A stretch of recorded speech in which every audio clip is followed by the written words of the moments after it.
Hi, I'm Brad Houston. I am the City Records Officer at the City of Milwaukee, Wisconsin, and I'm going to show you today about how we're using Preservica to fill requests from the public for records. Now, in particular, one of the trouble spots that we've had in the past is dealing with video recordings of Common Council meetings, which is our legislative body here in the City of Milwaukee. And these are these are very large because they're video files, and they're scheduled to be kept permanently. And we do have a existing repository for them, but it's within the city firewall.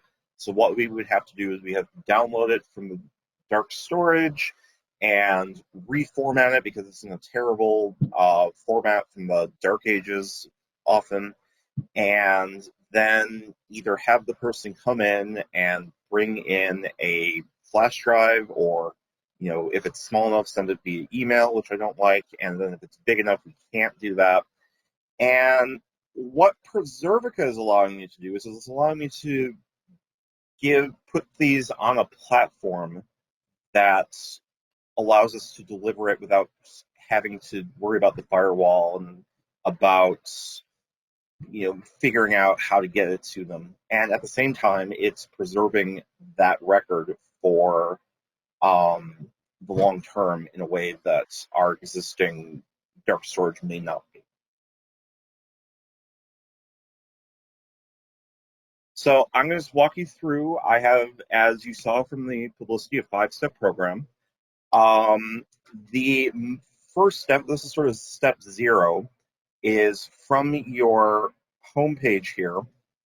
You're going to want to create a private folder. I call mine public Dropbox, and you can, as a reminder, you can always right-click on something instead of private. And the reason you're doing that is because a lot of this stuff comes in as public records requests, and so if we have to charge the requester money to reproduce something, we want them to get their money's worth. And so we're still talking about what an embargo period is going to look like, but after that period is done, we move them to the public site, and I'll show you how to do that in a moment.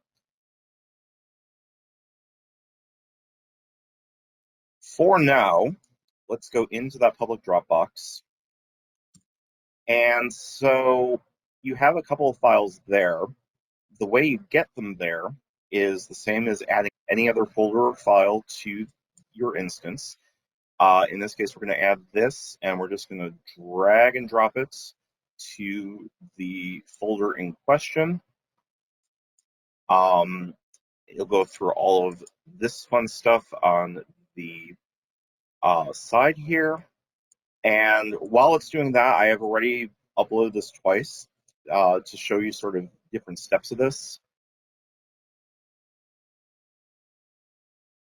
So it will, by default, upload as just very basic information, file name, that sort of thing. And what I would usually do for requests is just do a quick and personnel committee 12-1504, quick description to give people an idea of what they're looking at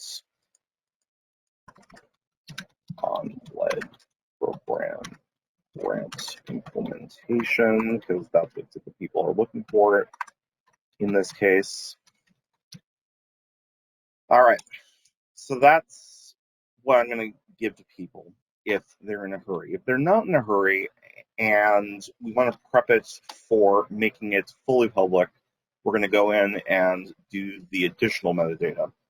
And there, I have already done that, and we're using Dublin Core here at the City of Milwaukee, and we have set up a access database connected to SharePoint with a number of controlled vocabulary things. So this is our subject heading. We have a list of common document formats that people are going to run into. We have a list of controlled vocabulary for creating departments.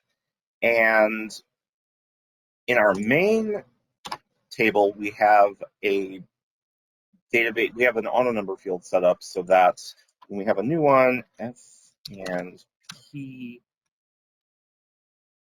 2004 December. I'm going to come back to that one, but for the sake of getting something on the video, we're going to just do very basic. And so this will eventually automatically populate as CRC 00099. And then we enter as much of that or as little as that as we need to in here.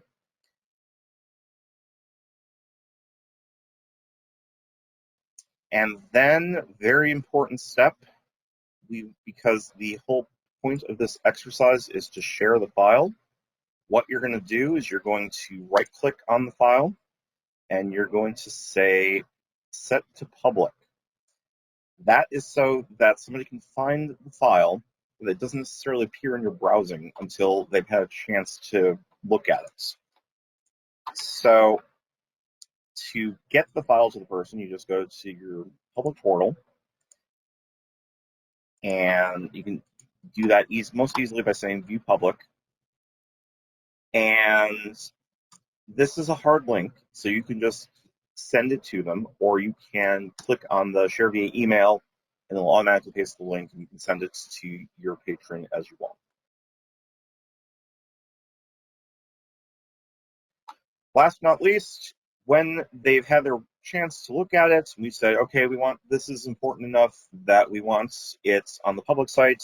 It's just a very simple process of drilling down on the side here to the folder you want and just dragging it in, making sure the folder is highlighted, and drop, and that will move over, and you can set that to public as needed, and then you'll be able to see it on the browsable and searchable public portal.